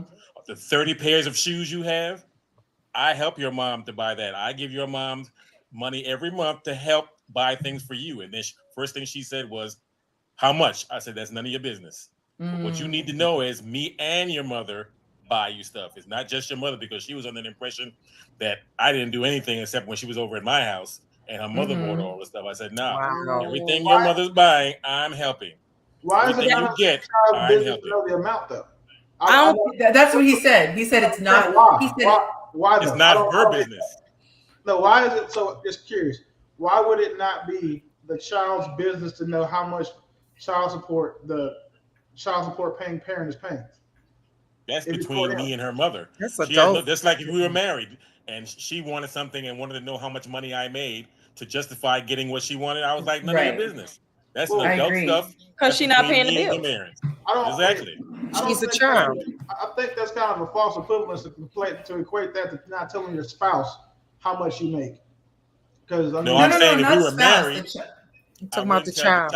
How much me and her mother made, because it's none of their business. Cool. They're going to try to use that to do it. But I'm not going to explain, and I'm not going to tell her how much child support I pay, because it's none of her business. All she needs to know is I help out, and whatever she gets, I help out getting it.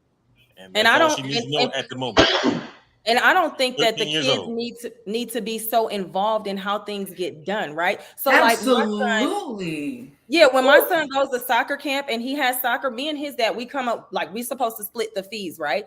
Most of the time, he give me his half for the soccer stuff, and I'll be like, dude, don't worry about it. I'm gonna go to the store and get his soccer equipment. We don't have to split that. Like, I'm not petty like that. But that's not for me to go tell my son, yo, daddy only paid half a soccer camp and yo soccer camp. I bought this equipment. Like, it ain't really that serious. That's different than your child asking you, Mom, how much does my dad pay you in child support?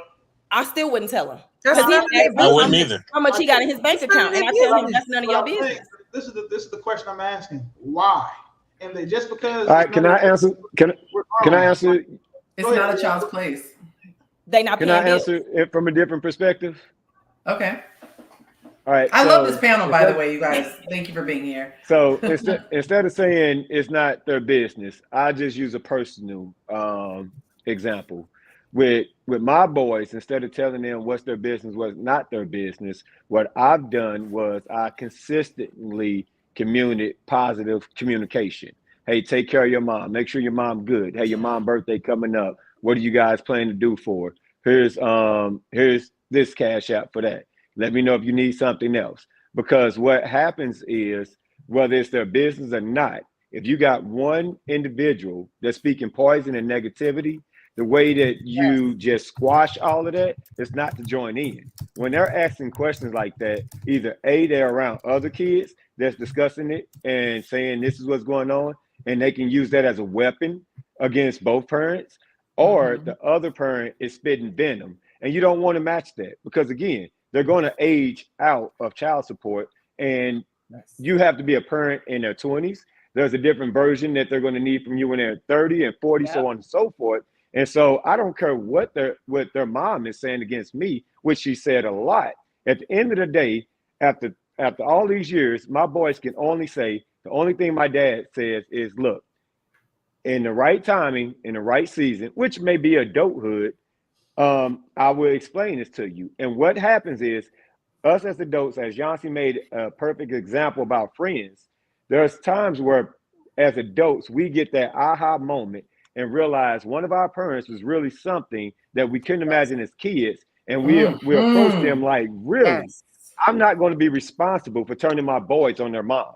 I'm going to let them develop that relationship and understanding independently. So instead of me telling them it's not your business, I tell them it's not wise for me to share this information with you at this time. But as time permits, when we get to a certain space, we can discuss it. But we're not on the same page and level for you to have that, because it would hurt your relationship with your mom. Didn't help it, despite how reckless she may be. And so as a dad and a covering, I'm going to tell you, even divorced, I cover my ex-wife. Why? She has the only two boys I ever had in life. So I fall on the sword as a man. I fall on the sword, and you can, with family, friends that have come to me later, hey, I apologize. I thought this of you, and I thought that I accepted that false information. Now I see. And it's the same thing with the kids. So I don't tell them it ain't your business. I just let them know it's not wise for me to share that information with you. But at the right time, we can discuss it. I respect that. That makes perfect sense. That's probably how I would handle it. I don't have the issue anymore. But I have a question I just want to pose to you specifically, Leo. If your son came to you and said, hey, Dad, I just found out that you paid my mom $6,500 a month in child support. And I asked her, could I do something that costs $500? How do you have that? Like, what would your response be then? Because now he knows what you're paying. And he already has those thoughts like, wait, my dad is giving my mom $80,000 a year in child support for me. And she's telling me that I can't get a $500 blank, whatever. All right. So to answer your question, I've had similar questions, and this is exactly how I answer those questions. Whatever you and your mom discuss and what she allows you to take place in is between y'all. Never forget, I'm your dad. When you're dealing with me, understand how we operate. I don't operate on the same frequency and level that you operate with your mom. So when you come to me, understand, just because your mom allows certain information to be poured into you, that's not my responsibility. What she does is what she does. What dad does is what dad is going to do. So I'm not going to confirm or deny any information she provided. What I'm going to do is raise you the way I'm supposed to. And that's how I handle that. I'm passionate clearly about this topic because I just look at the children and I see how jacked up it makes them. Absolutely. Because their little brains cannot understand certain things. And the reason I actually literally outlined some of the expenses, okay, that caretaking, inspired by the one poll that we saw about the girl saying, why can't I get this? Why can't I get that? We already talked about if you love your children, you're going to be concerned with what school district you're in versus like when I was a single person living in the studio in Torrance, California, I didn't give a darn. I just like, I'm close to the beach. I'm close to work. I couldn't care less about the school districts. Once I became a parent, it's important to me, like, what is it going to be like outside? Can they ride their bikes outside? Are we on a cul-de-sac? What are the neighboring cities like? How close are we to Walmarts and Targets and things like that? Okay, I digress. All right, so you already have your home. Your home needs to, at least have for each child. Like, we're in America, so other people might say, oh, you're spoiled, but most people want their own room, especially if you're having your child till 18. You don't expect an 18-year-old to be bunking up with their brother or sister. So most people are going to try to give each child their own room. I already mentioned the school districts. Of course, utilities, there's going to be more water used. I don't know why people be taking 30-minute showers, but more water is going to be used. More electricity is going to be used. If you have like a Netflix account, you're not just getting one account. You're getting your account plus one that has multiples, on it for your other kids. Of course, you got your internet that you have to have. Now we haven't even talked about extracurricular activities. Don't let your child want to go outside and do stuff, be in every single sport. Girl, I didn't even put vacation on there. Thank you. I just found out they're charging $130 for passports and then $16 for the photo. It used to be free when I was. We got our sons expedited. We had to pay extra, and we split that. I was like, "Look, bro, we getting this expedited." It's out of control. So you have extracurriculars, like if they do sports, if they're in dance, if they're in cheer. And then speaking of dance, what if they want to go to a dance like homecoming, prom, those things add up. Don't let them want to get a limo, like not even over the top, but just get the limo, get the dress, get the whatever. Then you have doctor's appointments, you have dentist appointments, you have braces, you have glasses, you have just clothing, which with kids, they grow out of like every 5 seconds. When they get older, they're going to want a vehicle. Not saying you have to, but most people are going to want to try to get their child a vehicle. People want phones nowadays. And a lot of times the phones are not just for the kids' safety. I mean, for the kids, it's for safety. I need to be able to reach my child when I'm at work, what have you. And then you have entertainment. You want to buy them toys, take them to the movies, actually do some stuff, get some ice cream every now and then. And then you have stuff like Halloween costumes that come up every year. Gifts, not for their birthday, but for the kids' parties that they get. So-and-so invited them. You're not going to go empty-handed. So for people, who think, oh my God, they're getting so much money in support, custodial, not custodial, there is so much stuff that kids have to, and then you have college. We didn't even talk about what past they're 18, which if support stops at 18, you still have to continue to pay because most people aren't kicking the little baby out at 18. Support won't stop if they enrolled in college until they're 24. So that's a lot of states now, and they can stay on your insurance. Yeah, so they 27, right? 26. You said what? Which state? You stay on your insurance so they 26, I think. In certain states. You listed a lot of extra stuff that just comes from being the custodial parent. And mind you, that I'm not a penny pincher, just to be completely transparent. But I wish my son's mother would call me and say, hey, I need you to give me extra money because the boys want to go to a birthday party and we have to buy that kid a gift when it's the week that one day with her. But I'm not advocating for that. But I'm just saying those expenses you listed. But the stuff like braces, prom, like kids, I have the Futuro, right? Kids want Lamborghinis and Porsches for prom now, not limos anymore. So that I feel you on that because that's a service. It's gotten out of hand. It's the service I provide. But the braces, the appointments, the camps, all of those things should be split between both of you guys anyway. Even, regardless of who has a child, but I don't think that would be something that I would necessarily, some of those things aren't things that I would credit my son's mother for if she called me to ask me for them. And I'm not advocating for that. I'm simply outlining the normal expenses as somebody who has an 18-year-old, 19-year-old, and an 11-year-old. And my kids are on the low end. My kids like never ask me for never. Like even Christmas, like, Mom, it's fine.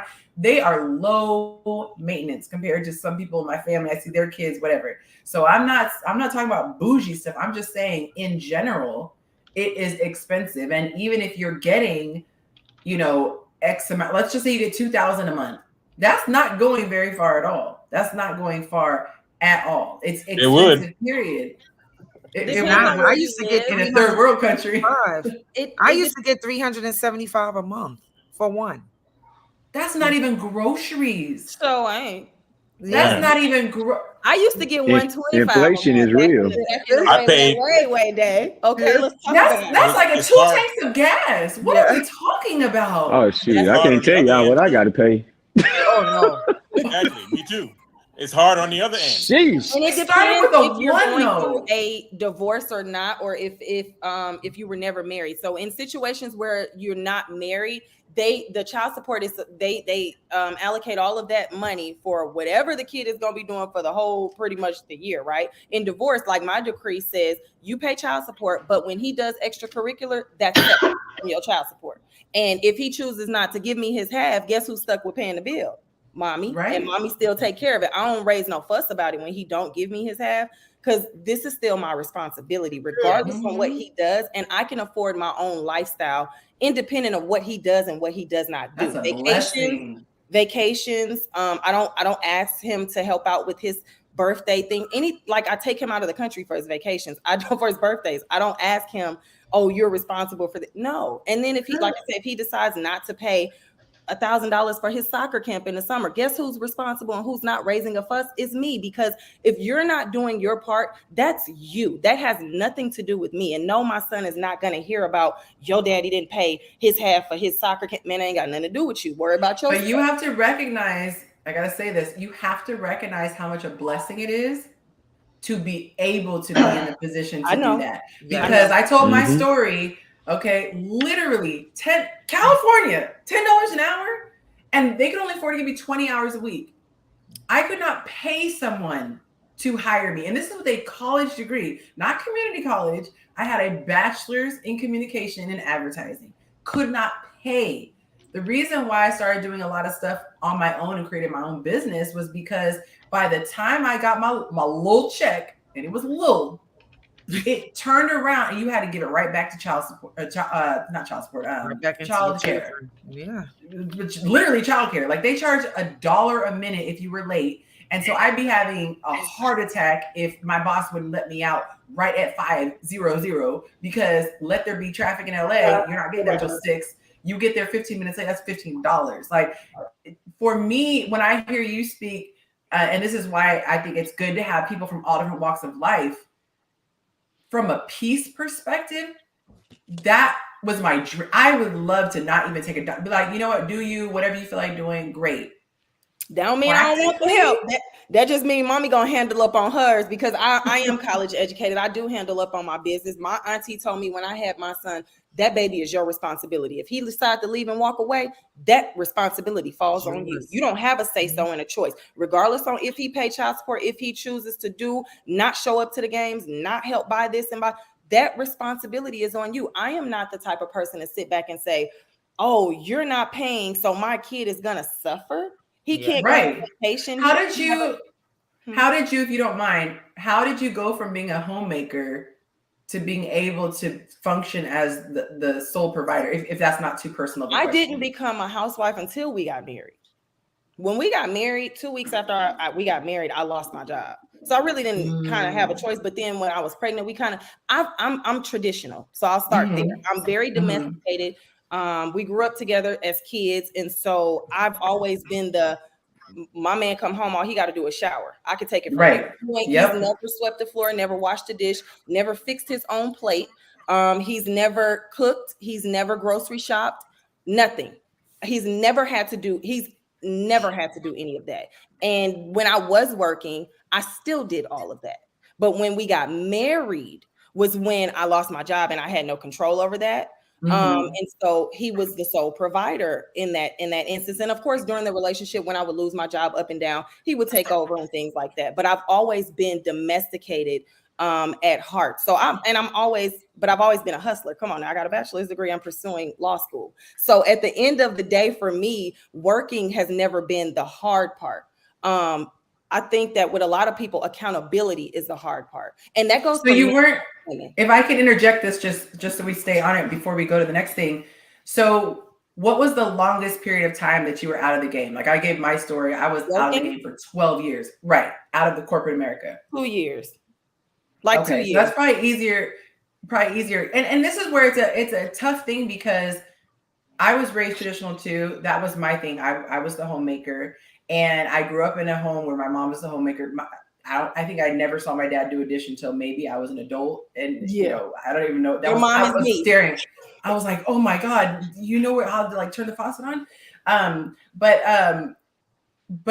I was given the advice to, by obviously other people, oh, you want to make sure you keep your nest egg and do this and this as a backup plan. And to me, it was almost like having a prenup. It felt like you're planning for a divorce. My mindset was till death do us part. Like we are in this until death. So for me, I wasn't half in, half out. Not saying anyone else is. That's how I looked at it. Like I'm all in. I'm not looking at a backup plan. I'm not looking at an escape route. You trusted him. I completely trusted him. Me and too. Just for his like Leo said, I try to protect. This is probably the most I've ever talked about personal stuff because to me, it's not my place to share his story. But I will say this.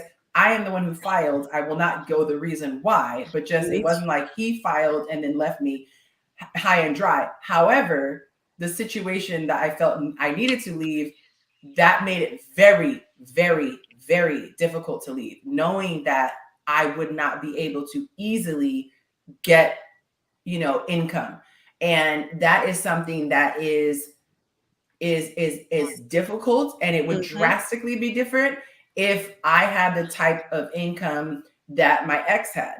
It would make things life a lot more simple. Yes. By the grace of God, I have been able to, make it. Like it has literally been God. I'm on my face this morning, just weeping in worship, just talking about just through every mountain you brought me over, through every that worship song, y'all know. He has brought me through sometimes where I'm like, I don't even know how I made it. I don't know how my kids are still sane.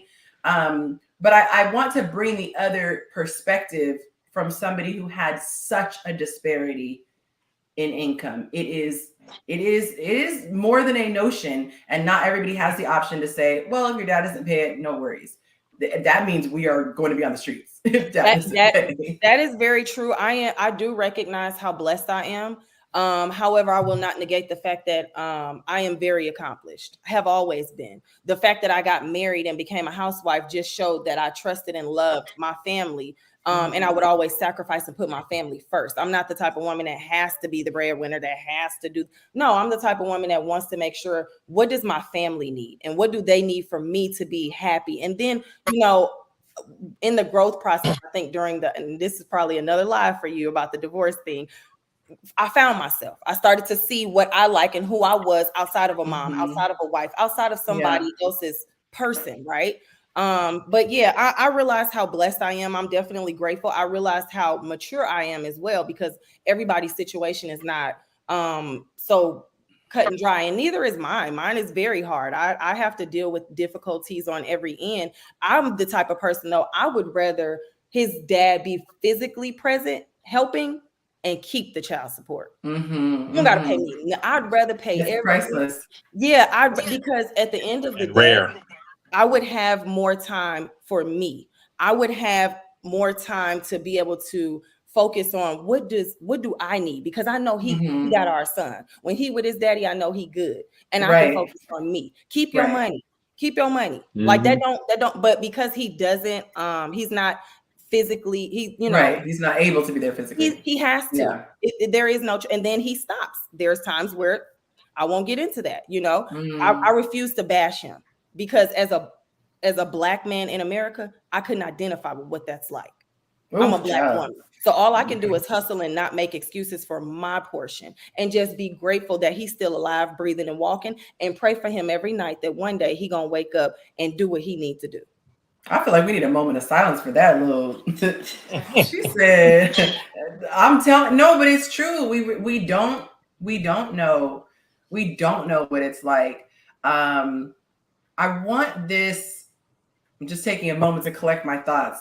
I have such a vision for this show, this discussion, because there are so many podcasts and things like that where the point of it is to be titillating, to be like, I want to hate on this person, or I want to bash this person, I want to talk smack. And my desire is to be the opposite of that. I want people to come on and have heartfelt conversations. You know, it might not be as exciting as, oh, she clapped back and he got her good.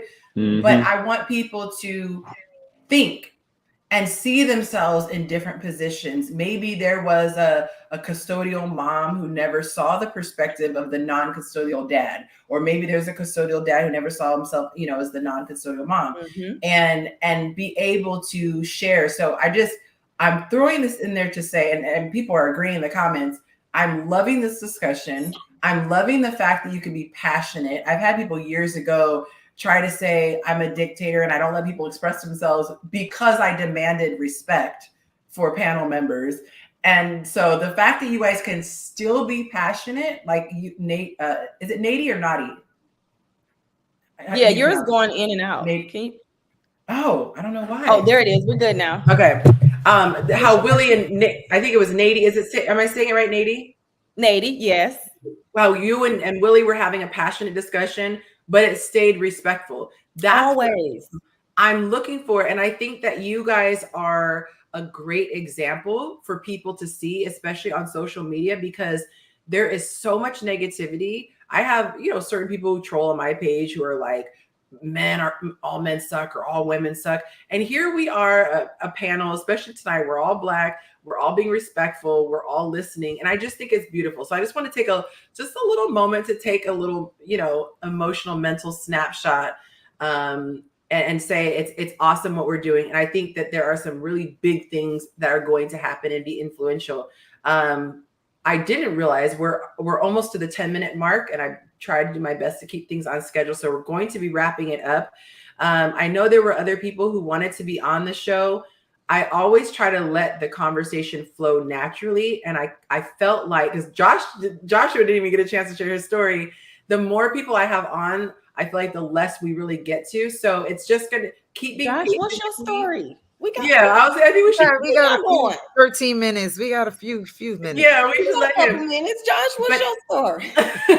But anybody who emailed and said they wanted to be on, or was in the comments and said they wanted to come on, please understand that this is still, you know, a program, and I want it to be organic. So don't take it personally. If you don't, you might be able to get on next week, but keep applying and registering, you guys. That being said, yes, we'll give the floor over for the next 2 minutes to Joshua, and then we'll do the closing remarks. So what was your story? What's your experience been like with child support, as much as you're comfortable sharing? Well, I think a lot of people, you know, they concentrate on the custodial parents' problem with money, but a lot of people don't concentrate on the non-custodial parents' problem with money. And I had to pay child support, and I also I was a deputy sheriff, and I had to work in the courthouse for 7 years. So I saw hundreds of other child support and custody cases. And I seen a lot of guys shed tears when the judge said how much they had to pay. And I was one of them, because when I went to court, it got to the point where half of my take-home income was gone. Yes. As child support, half. I've seen it firsthand. After taxes. No way. After taxes, after all this stuff, half. I was sending my daughter's mother more money than I was bringing home. I've seen it.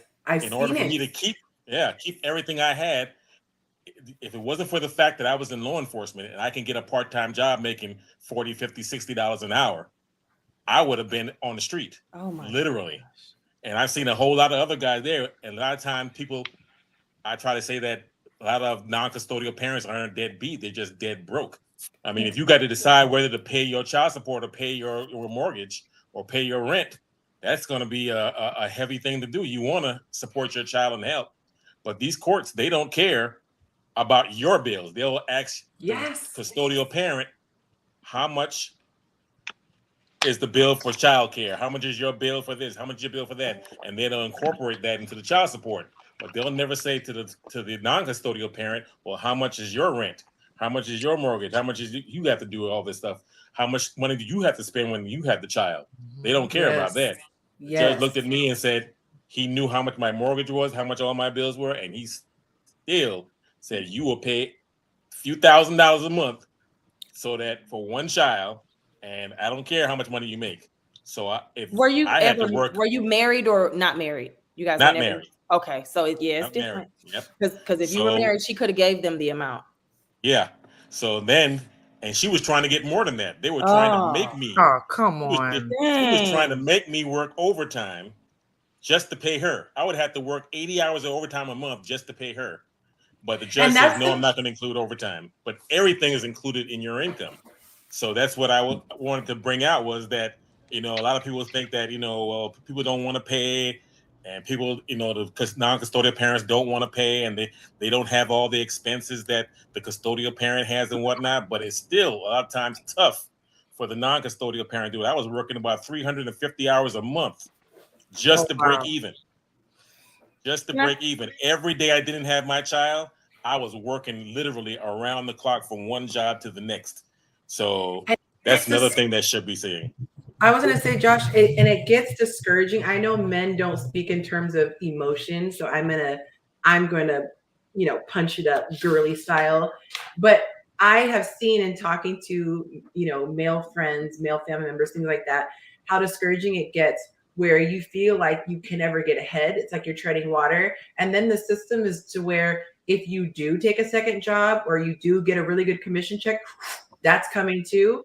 So you never feel like you're getting ahead. And I don't mean to sound dark, but I can see why men contemplate tapping out sometimes or turning to things that are not going to show up on their taxes, just for the sanity of wanting to be able to get ahead. And so, the more people who can work it out between the two people, the more you can be civil to one another. I was sick, like literally sick when I saw some of the things. And then my naive behind was like, well, why not just do this? And they said, oh, honey, the court system is not set up that way. Not that simple. I think it's messed up that certain men get a shorter end of the stick and then certain women get the short end of the stick. And maybe it's just me and with my cuckoo brain, I always think that the good moms get the terrible dads and the great dads get the terrible moms, and somehow they find each other. I'm telling you, they make this babies and don't nobody got no brain, and it's like, what? Only one person got some sense, right? And so it's always one crazy person. Always one crazy. So for me, if you and I had a kid, right, and we were married, we ended up getting divorced, right? If in that type of situation, that the conversation would have gone a little like this, because this is a conversation I've actually had. Hey, at any point that you can no longer afford to pay child support for whatever reason that your life situation changed, communicate with me, because at that point I need you to help me take him to school, pick him up from school. I need you to help take him to soccer practice. Now you're going to have to be more physically present and physically help, because now you can alleviate some of the things that I've been doing. I think that that's how it should work out. My situation didn't go so well when I said something like that, because that ain't what everybody want to do, because for me, I don't need the money. I need the help. I need the physical help. I need to be able to take a break from going to practice and, going to the barbershops and having to get up every day and do the carpool lane and things like that. So the money can't make up for that. And a lot of women don't see it that way. They just want the money and they're thinking about their lifestyle. But in all honesty, every grown person, woman or man, should be able to fund their own lifestyle independent of what the support of somebody else. I didn't want alimony. I refused to get alimony. I didn't want it, because I looked at it like, why I need you to take care of me? We're not married no more. You don't owe me to pay my bills no more. You do owe me to take care of this child though. And that's it. And you don't owe that to me, you owe it to him. So I just think that it comes down to two people having a conversation, because she could have stopped that process for you. Absolutely.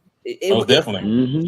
Absolutely. That was my gripe from earlier when I was saying, even though he wasn't giving me money, the time That's what people don't get. That gives me more time for me. So go ahead with your dad. So if he calls at the drop of a dime, if you want to take him, pack his clothes, okay, go with your dad. Your dad gonna take you to school. That was my free time. And it's also time for him to spend with his dad. You know, so sometimes it's not about the money. And I be trying to tell people that, but a little break. Yes, it's about having a break and a mental break to know, okay, I could deal with my son the following week. I could feed him. I could take him here. I could do this. I can do that. But it gives me a break, and it gives the father time to, you know, bond with his son. Yeah. That child support is punishment. He uses punishment a lot of times. Right. Because when my daughter was little, I wanted extra time. I petitioned the court for extra time. I petitioned the court for joint physical custody. And the judge was like, if she doesn't agree, I'm not giving it. But that's not right, though. Wow. That's not right. But For that's my what the judge said. Yep. That's my Now, child. when my daughter's Why should older, I can get her anytime. Because now she's older, she can't just lay her down in the crib and go do what she want to do. So she wants that break now. So she's like, anytime you want to come get her, get her. Yeah, now Like, it's beneficial to her. Then when she was, you know, a year old, if I wanted an extra weekend, no, it's not your weekend and you're not getting her.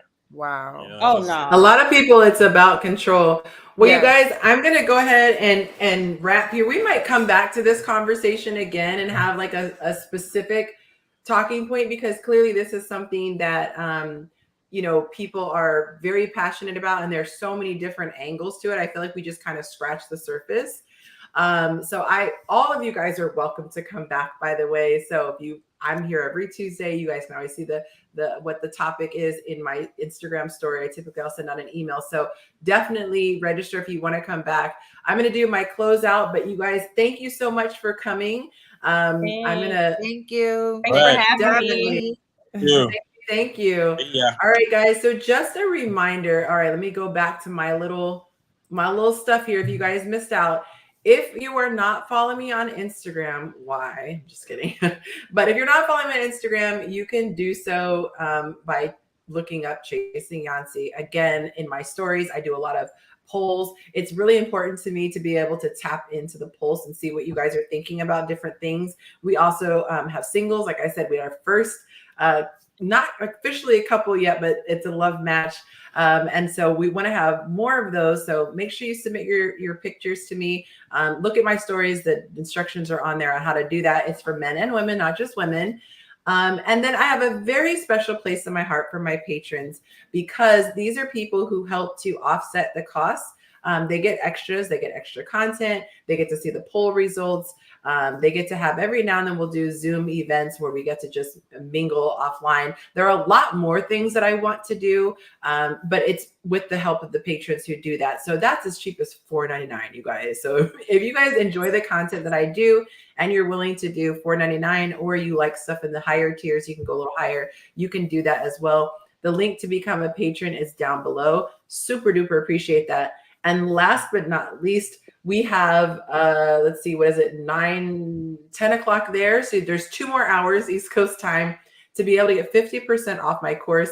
This will probably not happen again for the rest of the year, and maybe some more months to come in the next year. So take advantage if you've been interested in getting my course, Dating 101. Dating 101 is a fully extensive course. It has 3 modules. The first module is about understanding who you are, your needs, everything you need to get together in mentally before you step into these dating streets. A lot of times we're not even prepared internally to be able to involve someone else into your life. So making sure your head is on straight, making sure that you know what to look for in a guy and a partner. The second module is the one that's usually the most exciting for women, because it's all about men, understanding their mindset, what they're looking for. Of course, it's not one size fits all, but there are a lot of things that men will agree upon that they're looking for in a mate. And last but not least, one of those things they're looking for is femininity. So I have an entire module dedicated to that, to explaining what that is. If you go off of sound bites on, these podcasts and things like that, they're going to have you lost. So this is a 4.5-hour course, over 50 printable worksheets.